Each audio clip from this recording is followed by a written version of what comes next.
सारे दोस्तों को राधे राधे।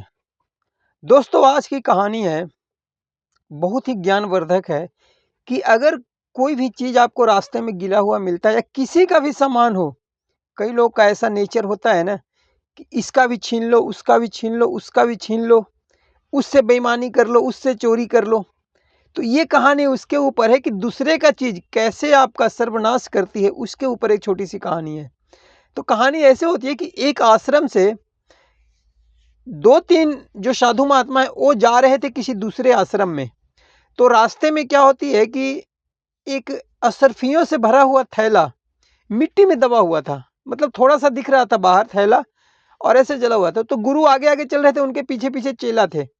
तो उनके चेलों ने पैरों से ऐसे देखा कि ये है क्या चीज़? तो देखा कि उसमें असरफी भरा हुआ है।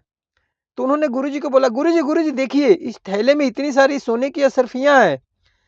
गुरुजी ने बोला, अरे छोड़ दो उसको। वो किसी और का पड़ा हुआ है, वो सब का सर्वनाश कर देगा, उसको मत उठाओ, हमारे किसी काम का नहीं है वो। तो बोला, गुरुजी इतने सारे सोने की असरफियाँ, इससे तो हम बहुत कुछ काम कर सकते हैं। तो बोला, वो सोने की असरफियाँ दिख रही है, लेकिन वास्तव में वो है कुछ और। वो जो है सर्वनाश कर देगी अगर तुमने उसका उठाया तो। बोला, ऐसा कैसे? अब चेला को जिज्ञासा हुआ कि गुरुजी ऐसा क्यों कह रहे हैं? गुरुजी, उन्होंने बोला कि हमें तो देखना है जी कि ऐसे कैसे सर्वनाश कर देगा। बोला, अभी देख लो, साइड में चल के बैठ जाओ। उन्होंने बगल के थोड़ी-सी जंगल थी, पेड़ों को ओट लेकर के अपने चेले के साथ बैठ गए। और वहाँ पे जब बैठे तो उन्होंने क्या देखा कि 4 लोग उसी रास्ते से जा रहे थे। तो 4 लोग जा रहे थे तो उनको उन्होंने असरफियाँ दिखी। अब उन्होंने थैला उठा लिया चारों ने। उठा करके बोला कि अरे भाई, आज तो मज़े आ गए। क्या मतलब, इतने सोने से भरे हुए थैले हमें मिले हैं। चारों के चारों बड़े खुश हो गए।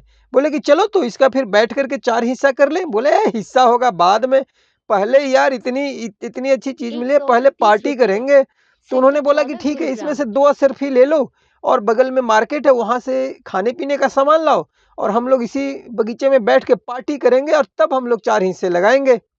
तो चारों चारों तैयार हो गए। उसमें से 2 असरफियाँ निकाल करके 2 बंदे ले गए मार्केट में और मार्केट में ले जाकर के अच्छा-अच्छा व्यंजन, सारा कुछ खाना-पीना सब कुछ उन्होंने खरीदा और दोनों आपस में बात करने लगे कि अभी चलेंगे और फिर 4 हिस्सा करेंगे। तो एक बंदा बोलता है कि 4 हिस्सा क्यों करेंगे? 2 हिस्सा करेंगे, आधा तुम्हारा, आधा हमारा। बोला कि वो भी तो 2 है। तो पागल है क्या? ये खाना किस लिए ले जा रहा हूँ? इसमें ज़हर मिला दूँगा। बोला कि अच्छा है। वो भी एग्री हो गया उनकी बातों पे। ठीक है। ये दोनों खाने में ज़हर मिला कर के लेके चल दिए। खुद तो अच्छा-अच्छा खाना खा लिया इन्होंने और अपने 2 दोस्तों के लिए जो थैली के पास बैठे थे, उनके लिए इन्होंने ज़हर मिला दिया उस खाने में। अब देखिए, यहाँ कहानी कैसे मोड़ लेती है।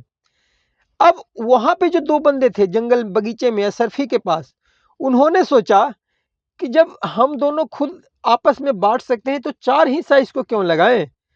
तो बोला कि फिर क्या किया जाए? तो बस तलवार तैयार रखो, जैसे ही वो आएँगे उनका धड़ अलग कर देंगे और फिर इसका आधा-आधा हिस्सा कर लेंगे। बोला कि ठीक है, ऐसे ही करेंगे। इधर से इन्होंने खाने में ज़हर मिला दिया और वहाँ वो बंदा पेड़ के पीछे तलवार लेके बैठा हुआ है कि जैसे ही आएगा इसको खत्म। मतलब ये जो सोने की थैली है, ये सोना नहीं है, ये काल है, काल। तो देखिए कैसे चारों के चारों खत्म हो जाते हैं दोस्त। अब यहाँ से खाना लेकर के जैसे ही बगीचे में पहुँचा और जैसे ही उन्होंने खाना रखा तब तक दूसरा दोस्त जो पेड़ के पीछे छिपा हुआ था, फटाक से तलवार निकाल करके और दोनों का काम खत्म। 2 आदमी फिनिश हो गया।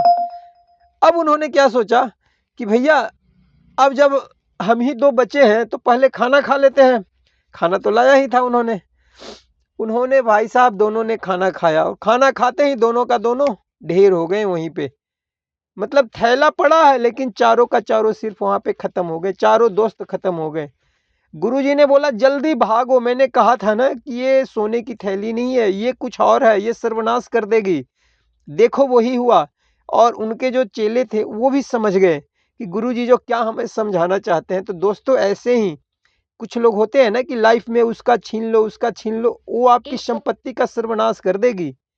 बढ़ाएगी नहीं आपको, आपको लगेगा भले कि हम आगे बढ़ रहे हैं, किसी का छीन लिया, किसी का बेईमानी कर लिया, किसी का पैसा ले लिया, किसी का लूट लिया, वो आपका नुकसान करेगी।